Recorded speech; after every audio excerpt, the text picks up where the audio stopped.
Bienvenue dans la série Les interactions médicamenteuses et le rôle du pharmacien.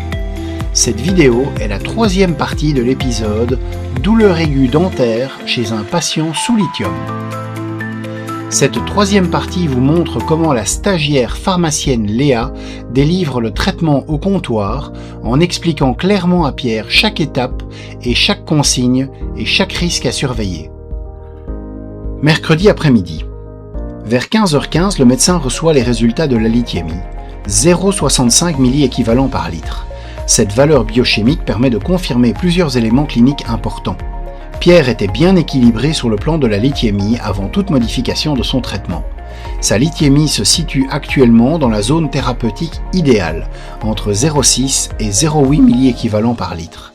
Elle n'est ni trop basse, ce qui augmenterait le risque de rechute psychiatrique, ni trop élevée, ce qui augmenterait le risque de toxicité. Il n'y a aucun signe d'accumulation préalable de lithium dans l'organisme. Le plan de réduction de la dose à 600 mg par jour peut donc être appliqué de manière sûre, avec la garantie que même une augmentation de 20 à 25% de la lithiémie liée au diclofénac maintiendra la valeur dans des limites acceptables. Le médecin contacte immédiatement Pierre par mail et lui annonce « Bonjour Pierre, bonne nouvelle, vos résultats de lithiémie sont tout à fait normaux, 0,65 milliequivalent par litre. C'est parfait.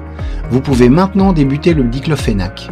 Retournez à la pharmacie vers 16h avec l'ordonnance que je vous ai remise ce matin et la pharmacie vous expliquera le protocole de suivi détaillé.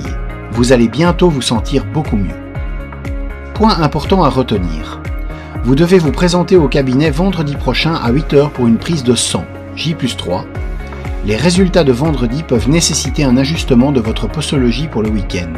Je vous recontacterai vendredi après-midi avec les consignes. Vous devez vous présenter à nouveau au cabinet mardi prochain à 8h pour votre prise de sang, J+7.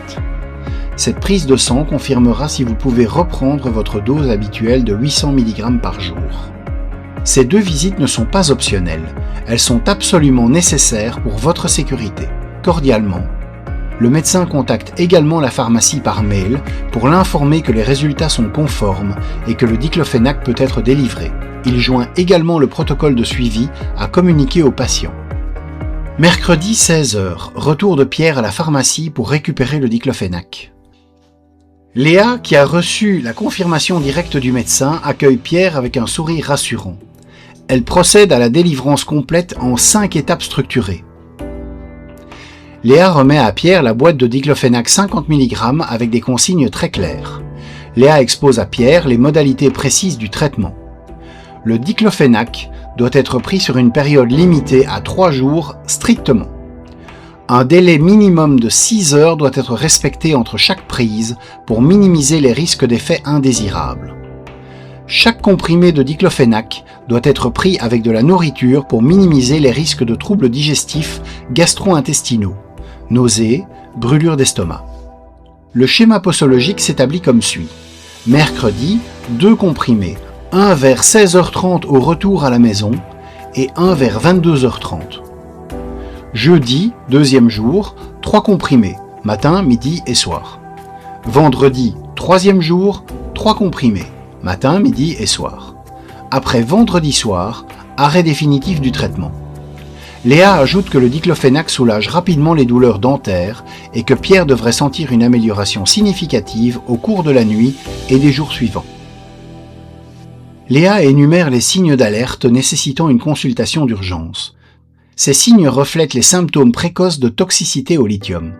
Nausées, vomissements, diarrhée persistante ou sévère, tremblements importants ou inhabituels des extrémités, troubles de l'équilibre significatifs, vertige ou sensation de déséquilibre, confusion mentale, difficulté à se concentrer ou changement inexplicable de l'humeur. Elle conclut en rassurant Pierre, si l'un de ces symptômes survient, il doit appeler immédiatement son médecin ou se rendre aux urgences. Il ne doit pas hésiter. Léa précise avec clarté que ce schéma s'articule autour d'une surveillance biologique décisionnelle qui peut entraîner des ajustements. Pour les jours de mercredi et jeudi inclus, Pierre suivra un schéma précis. Le matin, il devra prendre la moitié d'un comprimé de 400 mg, soit 200 mg de lithium.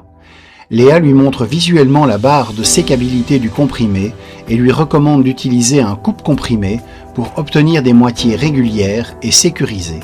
C'est un point crucial. Un fractionnement imprécis pourrait compromettre l'efficacité thérapeutique. Le soir, Pierre prendra un comprimé entier de 400 mg correspondant à une dose complète de 400 mg de lithium. Les jours de prélèvement sanguin, vendredi et mardi prochain, obéissent à des consignes particulières. Pierre ne devra pas prendre sa dose matinale de lithium avant la prise de sang. Immédiatement après le prélèvement, il pourra prendre sa dose matinale de 200 mg sans attendre les résultats. Le médecin contactera Pierre l'après-midi pour communiquer les consignes de posologie pour les prises suivantes.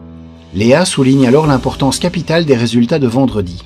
Ces résultats peuvent entraîner des modifications du traitement dès vendredi soir et s'étendre tout au long du week-end jusqu'à lundi. Le médecin ajustera la posologie en fonction de la lithiémie mesurée. Enfin, la prise de sang de mardi prochain revêt une importance décisive. C'est elle qui déterminera si Pierre pourra revenir à sa dose habituelle de 800 mg par jour. Un comprimé matin et un comprimé le soir. Ou s'il devra maintenir une dose réduite plus longtemps. Là aussi, le médecin le contactera mardi après-midi avec les instructions précises à suivre. Léa ajoute une consigne finale, simple mais capitale. Pierre, une dernière chose importante. Avec la douleur dentaire que vous avez eue, on oublie souvent de boire de l'eau. Or, la déshydratation augmente aussi la toxicité du lithium. Je vous demande de boire au minimum 1,5 litre d'eau par jour pendant ces 5 jours. De l'eau tiède de préférence. À la paille si c'est difficile, c'est aussi important que votre dosage de lithium.